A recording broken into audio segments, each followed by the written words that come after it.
Hello, Internet. This is Frankfurt Departures Lounge calling. Well, this is no good. Thank you to nameless airline that rhymes with Lufthansa. Junior Eurovision starting and I'm stuck in Germany. What am I going to do? Ein Priority Boarding ist aufgrund der Vorfeldposition nicht möglich. Unsere Business-Class-Gäste und Circle Member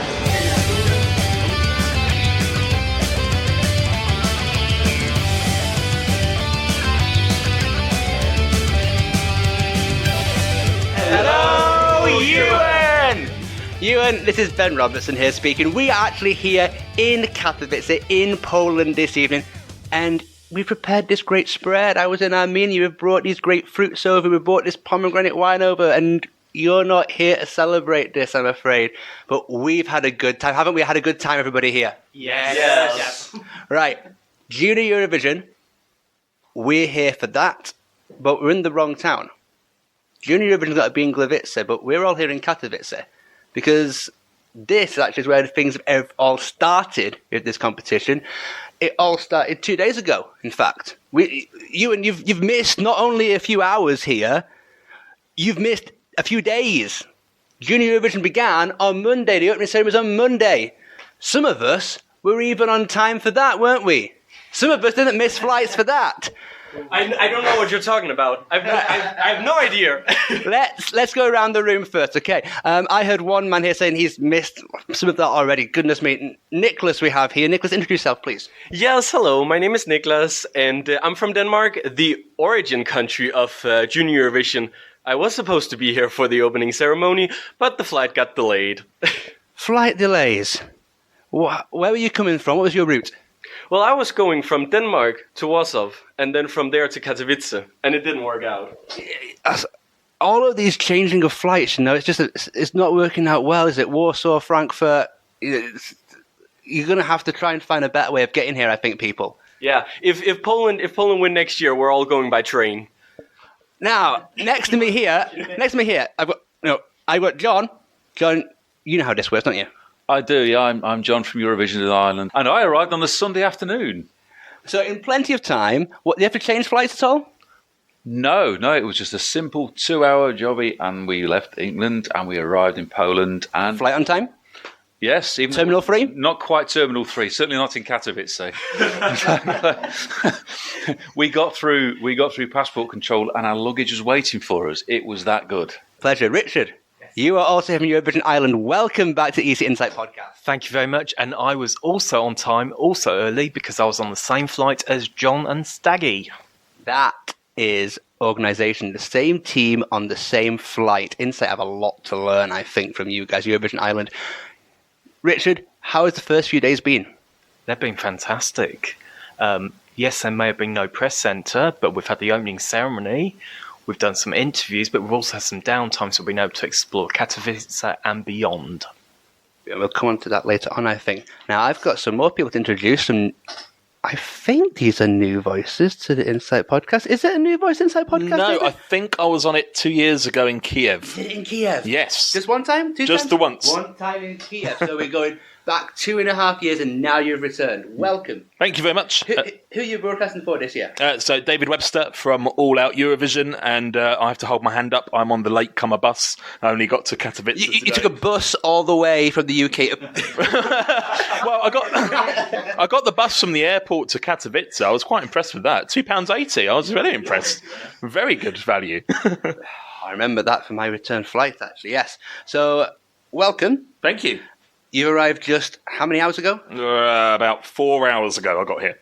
So we need to make a little opening ceremony for you right here so you can have another fruit from Armenia. You are very kind, but I think I might go for the wine instead next door. Wine, yes.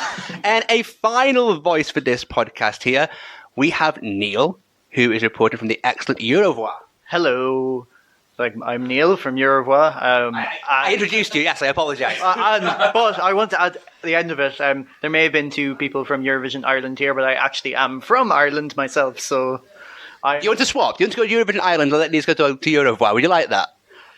We'll have to work out the finer details for that. I did used to write for Eurovoix, don't forget.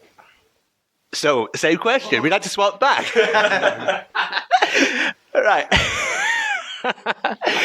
Now, people, look, this is Junior Eurovision, and we have all this banter between different teams and stuff, but it's different here. We're a press community far more. You go to Tel Aviv, Lisbon, all these recent Eurovisions, you've got a press centre that's got hundreds and hundreds of seats. People find where they sit in the press centre on day one and they stick to it. Here, it's one big, happy family. And we can all get to know each other. We share. Share the joy.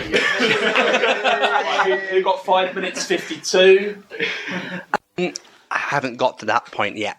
But isn't this like the pleasure? We can all get round, have some great food, and just discuss a great song contest. Isn't that why we're here, people? Yes. Definitely. Right. So, John, tell us about the opening ceremony we went to. Was it a good time this year? Oh, it was a cracking time, and a nice small affair. Big Eurovision, take note, it doesn't need to last for 5 hours. They can have it all wrapped up in 2, maybe a bit more for more participants. But it was all wrapped up. Do you mean the presents? the presents. Oh, the presents. The present. Let's go to the presents straight away. You are Mr. Link 2019 there, aren't you, really? Yeah, the presents. What we have, what I call sort of a secret Santa. Let's copyright that right here, right now. Yes. Copyright Eurovision Ireland in association with ESC Insight. Yeah. But it's not December anyway. So we had each child had a present to give to another child, and they just picked a box, and the box revealed the country as to who they were going to give the present to, and it was just really a really nice thing. I don't know. So wait, hold on. So every country got to draw who to give them the present to. Yeah. So you didn't. It wasn't like. But if you have Secret Santa, you know who you give them the present to normally. But this was like completely random. I think there are several versions of Secret Santa, because the ones I've taken part in, you just buy a present for a fixed fee and someone else picks it up. So, hold on, people. Secret Santa. How does it work for any of you guys? We draw a name out of the hat, and you have to buy a present for that person. Yeah, like what I was saying. Same in my family as well. Right. yeah, That's how I do it. Yeah. Right. So Secret Santa has different rules than obviously. not in the British civil service. We do things properly because there'd be too many forms to fill in if you had to pick a person that you were buying for. So yeah, you just pay some money, you buy a present, and someone picks it out. I have some very wonderful table mats that I got in a Secret Santa a couple of years ago. Oh, my life was complete. Really. It's all you've ever wanted. It's all I've ever wanted. Yes. Do you think any of the kids get any table mats from I think if you gave kids table mats, I don't think they'd be too happy. They'd be writing to Santa asking for an exchange, I think. Right. Any other highlights other than the presents then from the opening ceremony? Richard, go straight away. Yes, so the Polish presenter sort of introduced our outgoing executive supervisor, sadly as the executed supervisor. Wait, that's next season's gag.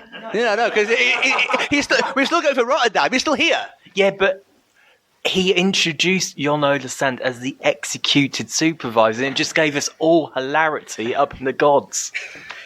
I think one thing's interesting, especially here in this contest, is that there is still a Junior Eurovision. 10 years ago, and I wasn't sure that we'd actually get to this point. But if you look at it now, we're getting more countries for the last few years have been in this competition than even the rules allowed. So this is a contest that's got countries from East and West taking part in it. I'm Curtis. I'm all the way from Australia. I'm the only Australian press at Junior Eurovision. Charlene, we miss you. You're welcome anytime. And it's my first Junior Eurovision, my first press, and it's super. Who are you working for this year? I'm working for OGAE Australia. Well, I just want to say it's nice to see someone else being a newcomer in this, because this is my first Eurovision event ever. And, just sitting here and being part of this is just, thank you. Well, tell us a little bit about what you've been doing, because you've been working for ESC Fan TV, and there's a build-up you've been doing as well at this contest. So, it's not the first time you've been reporting on this. No, that is true. I'm part of ESC Fan TV, and we've been growing over the last couple of months like crazy. We've been doing these Junior Eurovision reaction shows. We've talked about all the different acts, and I've had a lovely time hosting most of those shows. And it's not my first time as Eurovision press. I've done a little bit of video work for ESC Plus a few years ago, but this is my first time actually being at a contest, and I'm very excited to finally get to experience the press center tomorrow. Well, I feel want to join in now because this is my first Junior Eurovision as well. I've been reporting on the adult contest for a few years, but it's my first Junior, so I'm looking for all of you to kind of show me the differences between Junior Eurovision and the May contest. We're all nice. No. That's it, I'm leaving. Thank you. No. Something else happens at the opening ceremony that's really important to the competition. A running order. Now, what happens at the opening ceremony is there's a draw for 3 different places. Can anybody remember any of those places? Yes, So there was a draw for what position Poland would be in, and then who would be performing first and who would be performing last. Poland are hosting, if you've not realised that yet. They're not special. we just love Poland. So yeah, as Poland as host, so they drew 11th position, and then Australia were drawn to start the show, and Serbia to close it, and then the producers. Producers filled in the rest of the blanks. Now, you can read more about my opinions on this on ESC Insight, but there's one thing that I think is really fascinating with the running order this year, and it's different than every other producer-led Eurovision running order we've had in this decade, which is one of the biggest Eurovision trends. Thank you, Janola Sand. This running order has led to many of the songs with the most views and the biggest fan bases being put in the first half. That's unusual. I think it's kind of being set up for Poland to win, and even TVP have said, like, yeah, if we win it again, we really, like, we're hosting it next year and stuff. So you have the 2 other big favourites are France and Spain. They're both in the first half, and France in the dreaded second position that we all talk about. Now, I've got to say a little bit here that, is second as bad as it made out to be? Now, we've had a Junior Eurovision winner from second. The very first winner came from second place. We've never had anything from second win the Eurovision Song Contest. So that stigma's gone. But the perception is still there. And that perception is what hurts broadcasters. Yeah, and I wish they would go back to the old way they did it, where the kids would draw either first half or second half. Because I think it's more fair, because we are looking at Polish TV producers putting these together to see, well, how can they make this contest?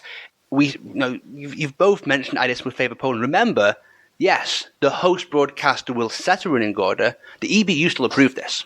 Yes. So the EBU, in the day, still have that control, have that veto to it. And, running order is a big factor. Only 2 Junior Eurovision winners came from the first half. So running order, statistically, looks like a huge factor. The most important factor is a good song.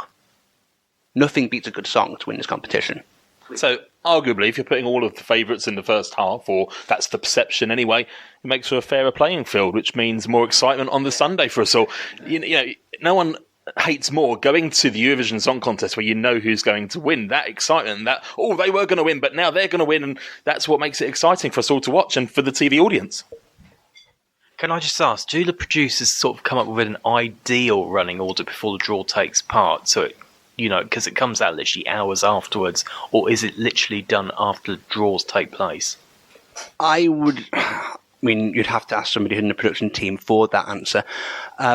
There's no point in really trying to predict that, because you don't know who's going to be first, last, where Poland will be, or any permutation like that. So you can't do that. What's important with a running order is to remember it's not just about favourites. It's not just about crescendos, and it's not even just about balancing different songs in different places. None of us have been inside the arena yet. Now, from what I understand, it's a perfectly big, is it 13,000 capacity? Somebody help me out. I think it's around 15,000, because obviously the green room takes up a lot of space, and I think they've done that for a reason, because I don't think they want to put that many people in there. Right. So it's a big arena. It's not a theatre, this space. So it means hopefully there's not much issue with props. But, when Kiev hosted Eurovision, there was more advert breaks in that grand final because the issues of all the props went on and off stage. So things like this are reasons why different acts follow certain acts as well. It's not just about creating a show that favour different people. No, it's far more complicated than that. That perception can still exist. And it's always going to exist when human beings impact on running order. And especially with children's competitions, making sure they're fair is increasingly important. I think as well, another factor in the running order is like the entertainment value for the audience as well, because if you have like 5 songs that are the same after each other, the audience are going to get bored, they're going to choose out, so they have to like mix up the running order as best they can to create like a bit of a rhythm and to keep the attention of the audience throughout. I think that's the thing we overlook a little bit as well. I agree with Ben in that it's more in regards to props, rather than having many boring songs, because you look at the contestants this year for Junior Eurovision and they're all quite very exciting and unique songs, and I find it hard to find many boring songs or many songs that are the same. You have got that mixture there. You've got the up-tempo, you've got the ballads, you've got the love songs. So I suppose it's trying to make sure you've not got too many of those directly after each other, because the audience will instantly have a direct comparison. Right, that ballad's a bit better than that ballad. I felt more with that ballad compared to that ballad, or that one made me more excited. I think we also need to remember that we cannot compare this as much to the adult Eurovision because of the way the online voting works. So we have like this like open from, I think, like the end of Friday up until like just before the show, where the people who are voting are seeing a recap of all the songs, which takes around like a couple minutes. This is very different, to watching a whole show from song 1 to song 19. You're not going to think too much about what you saw around like song 2, 3, or 4. But when you see them in like such a short thing and you've seen all the music videos, you look at them differently. And, you maybe don't think so much about the staging as you think of, oh, I remember that song because I've heard it before when listening to all these songs. I want to vote for that one. Or that 3, that 4, or that 5. Because remember, you have to vote for 3, 4, or 5 different songs if you want to vote in Junior Eurovision. Am I correct, people, that voting will open on Friday afternoon?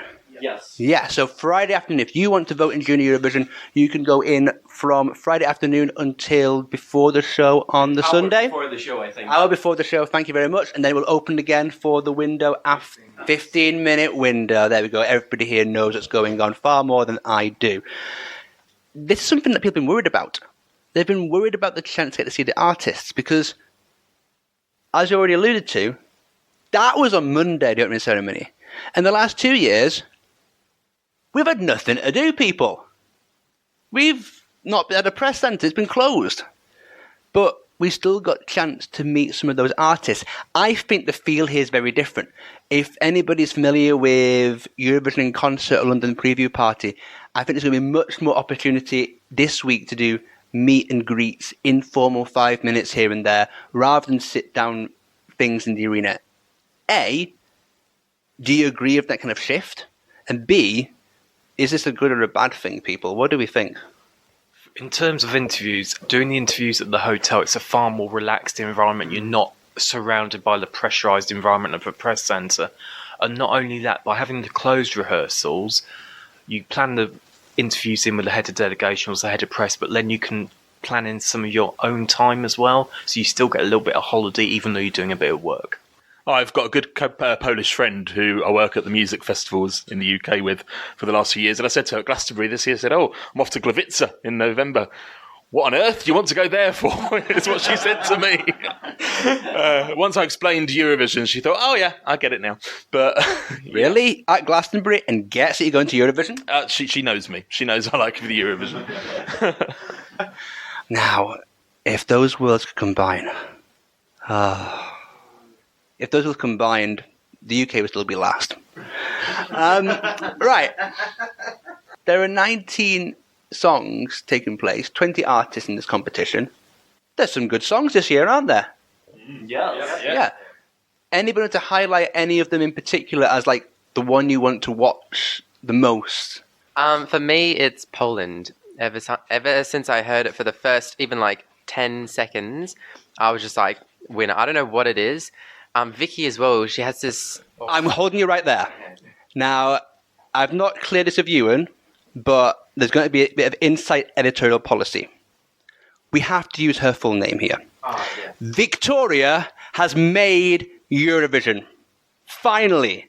After all these years of trying, Victoria has made Eurovision. Congratulations. So happy for you. Win a national final, get to Eurovision. Well done, Victoria. Yes, well. yeah, just and another thing is that my little sister watched it as well. She's 8. We watched all of the songs and she loved Poland as well. It wasn't just me, but her as well. So you can see that the song and the artist is appealing to multiple ages, both adults, which are my age, and also children as well. So I'm excited to see what's going to happen on Sunday. We've already mentioned Poland's one of the favourites here and discussed running order. For those of you who are not aware, the Polish song is a huge hit in this country. I don't know what they do, and it's managed by Universal, but whatever they do to make the song a hit, rather than just being a great pop song, it works. This song has really spread across this country and beyond.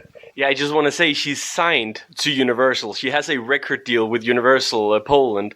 And I just want to say to anyone, if you haven't heard her first single, Time, you should go find it on Spotify because it's actually really great. Like, she has a big career ahead of her, I think. And let's see how that career really progresses from Sunday as well. Still has to beat 18 more songs in there. Some of those songs are fantastic competing entries that will make it really, really tight. David, which one do you like to highlight? Well, I'm excited for the Netherlands, and I suppose for the fact that they won Eurovision in May. If they won Eurovision in May and Junior, that would be really something exciting. I don't think the broadcaster would particularly like that somehow. No, perhaps not. It's a big cost for them for 2020. But yeah, Don's Met Jou, it just really sticks in my brain. I can hear the chorus. And I can't say that about all of the Junior Eurovision songs, unfortunately. There's a good handful, and I think it's up there with them. So I'd like to see them top 5 at least. Yeah, and the Dutch have a great history of Junior Eurovision. It's still a big show in their country, and this is a feel to the song that does feel very Dutch. It's got a light-hearted dance feel to it, which is just exactly what comes out in the Netherlands. And it's catchy as well. So, kids are going to be singing along to it. Adults are going to remember it, and that's going to lead to votes, you would think. Poland, Netherlands, Australia, which is a bit of an odd choice because I traditionally have issues with Australia taking part. Just the Still, yeah. It is, but I'm saying it anyway. But that aside, I listened to the 19 songs. I was busy working, so they were coming on one after the other on YouTube. And the only one that made me sit up and think, oh, was the Australian song. I can't put my finger on why. Is it because the only artist here is actually bigger than you? That could be it, yeah. Even though Jordan Anthony is 6'3", 6'4", he is huge. I did have to question, like when I saw him, like, should you be in this contest? You look older than a lot of the people in the big ESC. Never mind Junior. Now, I'm going to say one thing here, and it's actually pertinent to running order. I'm really happy for this reason he's on first. Because lots of people viewing this will have that perception that he looks so much bigger, so much older, and stands out for reasons that would put them off him as a character, which are not fair. And I hope, actually, if he's on first, viewers at home wouldn't realise he was so... I don't mean that his height's not a problem, but wouldn't realise that and discuss how tall he is, rather than how awesome a singer he is. We heard him at the opening ceremony. He has got pipes. Yeah. Oh, yeah. Yeah, I mean, when I first heard it, I got YouTube on, but I wasn't actually paying attention to what was on the screen, so I was just hearing the song. So audio hit me straight away. It was only when I watched him on the video, like, is he really under 16? I'm like, well, okay. Well, he wouldn't be in it if he wasn't, so I've got to take that as read. And it just hit me like, yeah, this is probably the only one that really did hit me at the 19. I feel like he's got like a Dami Im kind of process that's happening. Is that when Dami Im released her music video, a lot of people were like, oh, you know, it's all right. But then everyone heard her live and everyone was blown away. I feel like the same thing is going to happen with Jordan, is he is an amazing live singer. And so the music, I'm really happy that you were impressed by the music video. So I'm hoping that you'll be even more impressed by his live performance. So I'm really looking forward to it. So I wonder if there's two things with Australia. So Jordan's 14, I think. So they have to be 9 to 14 now, and they've changed the rules recently. So I think there's the fact that the song actually sounds quite mature. It's not just Jordan looking mature. The song sounds like it could be safe in the hands of an adult pop star, not a 14-year-old child. And, you know, I think that's a strength. But then you've also got the language rules, which are different at junior compared to the main contest. And, you know, for me, with an English ear, you know, it's one of the only songs that's sung fully in English. I know that there's English choruses or English excerpts in the other songs, but, you know, it's the only song fully in English. And that I have to try and moderate myself in terms of what I feel about the different songs and how I connect to them, because it is the only one that, you know, is fully in English for me. It is. And, you know, usually at this point with language rules, like, Ireland must love the language rule, but they're not singing English in this competition. It doesn't really work, does it? Neil, do you want to pick out a song for us? Well, funny you should mention Ireland. Well, obviously I'm going to say Ireland as well, because I just think Banshee is probably our best entry at Junior Eurovision that we've ever had. And obviously this year with the national selection, we took a different approach, just finding the singer and then finding the song after, and then having the song afterwards. Like the chorus is like extremely poetic language, and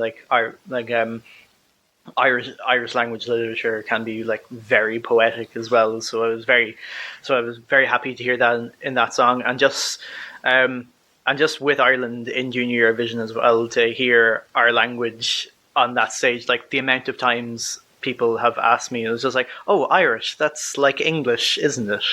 I was just like, nope, not at all. And to hear like my language represented on stage and nothing negative about it. No people saying like, oh, why is she singing in that language? Which you hear so much of in Ireland. It's just, and I think Anna's like very musical theatre trained as well. So she's quite used to the stage. She's quite, so I'm very excited to see what she does on stage tomorrow. So yeah, Gnari and all that, Anna, woo!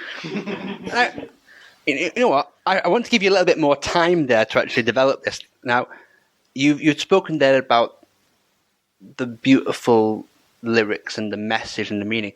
Can you actually give us now a little 10 seconds? What is the symbolism of this song all about? Okay, so Banshee in Irish mythology is a spirit that appears, is a female spirit that appears when someone in the family is close to death, and it's like an omen that says like someone in your family is going to die. So, and that's usually like once that Banshee appears, like you can't cheat death almost, but this is more like the Banshee is there, but don't be afraid of the Banshee. We can get through this together, and I'll be by your side forever, and don't let this love die. So it's just basically overcoming something that that most people would accept, like death and failure and loss, and just trying to overcome that. And it's just a really beautiful message in that. And some people here thought Junior Eurovision was just love, love, peace, peace. You know? Love, peace, peace, and save the planet. Save the planet. Now, this is the thing, because you've got, I reckon there's at least 5, if not more, songs this year that quite directly take on the environmental theme. 4 definitely. For death. Poland claims 4.5. Yeah. I've saw a quote as well, I think, from the Russian songwriter saying that theirs has an ecology theme linked into it. So everybody's jumping on the Swedish bandwagon of Let's Save the Planet right now. Thank you, Melina Ehrman's daughter. Except for Sweden. Let me pick out one song now, because of all of those, one of the messages I think comes across much stronger, and that's the song from Serbia.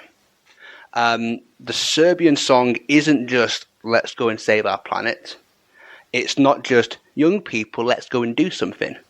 It's raise our voice make some noise. It's actually symbolizing the aggression and the frustration we have with young people today in a way that I think is really nice to hear young people on the stage sing about and talking about, because that is really echoing the movement that we have.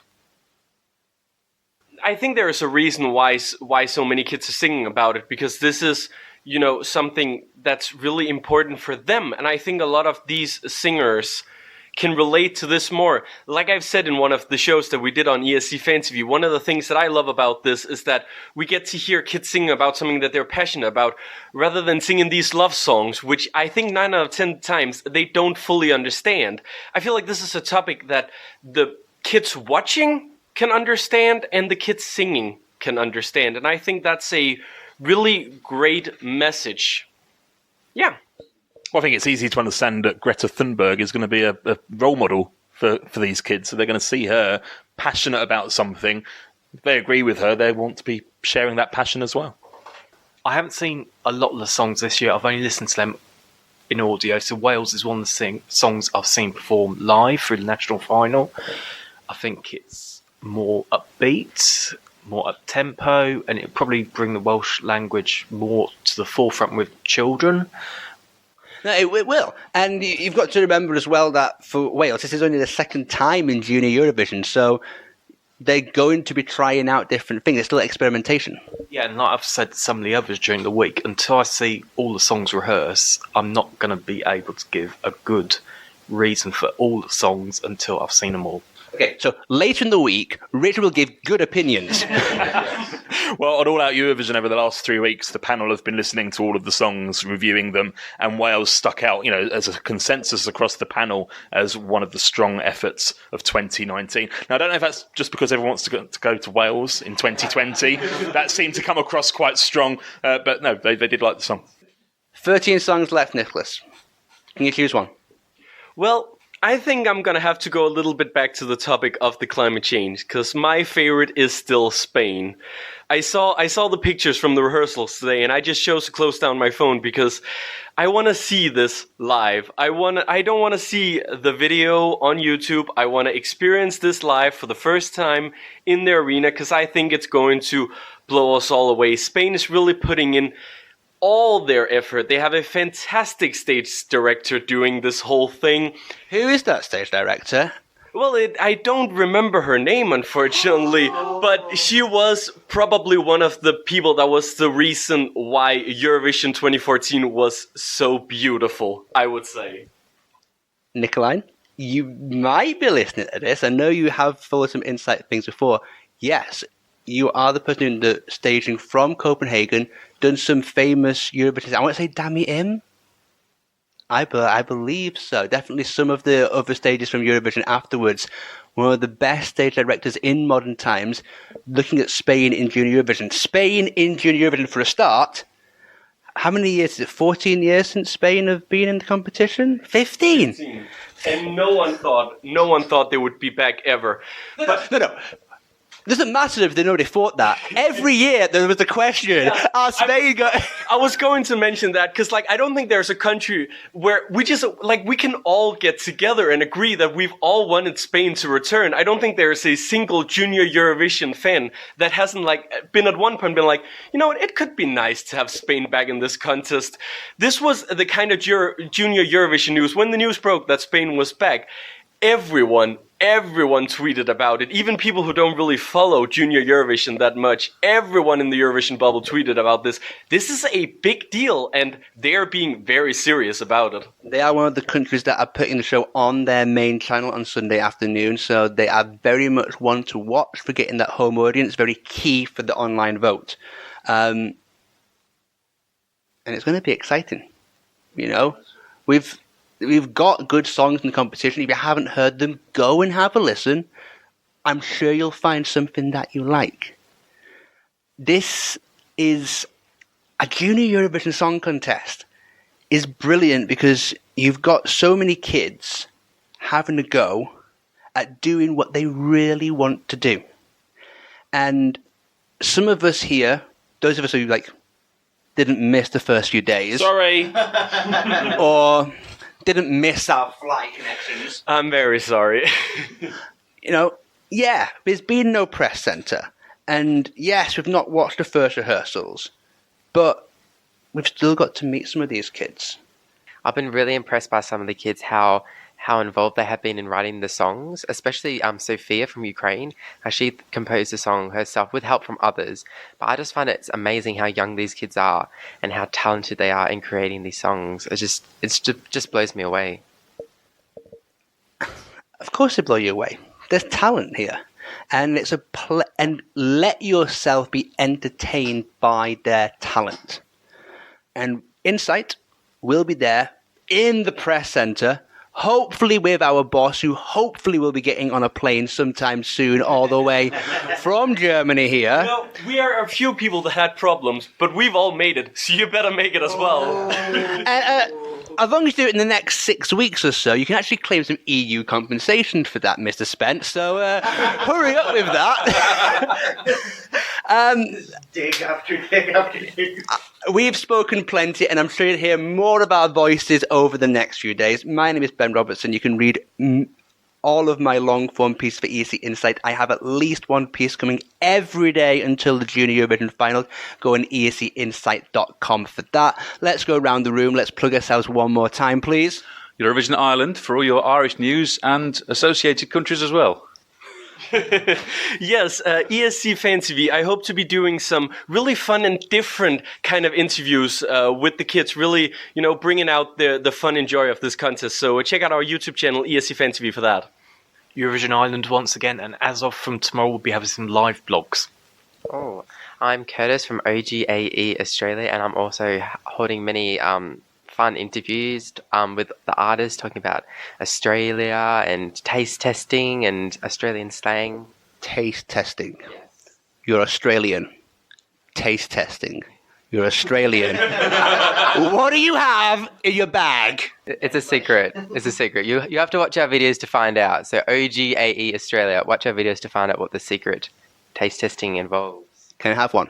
I haven't got any left. I'm Neil from Uruguay.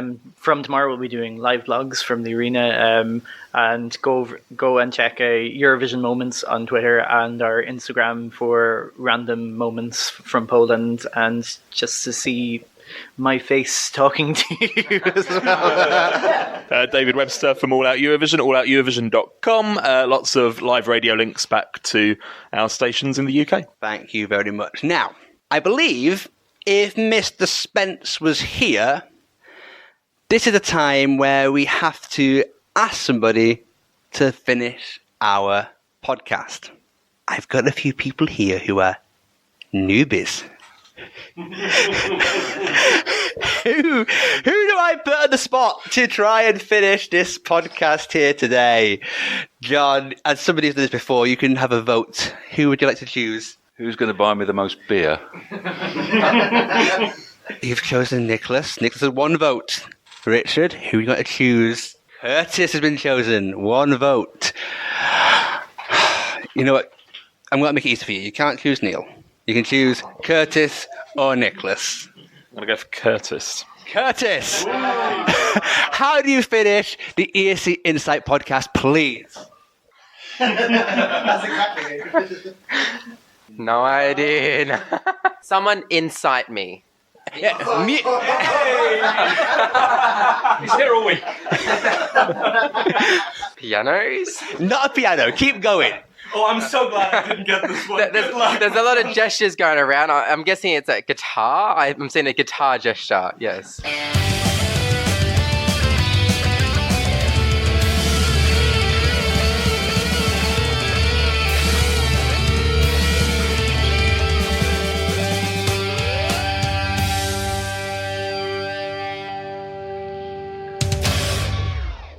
Good evening, ladies and gentlemen. We will shortly begin boarding your Lufthansa Star Alliance flight LH1362 to Katowice. I think I'm going to miss the first podcast. Germany's a bit lonely.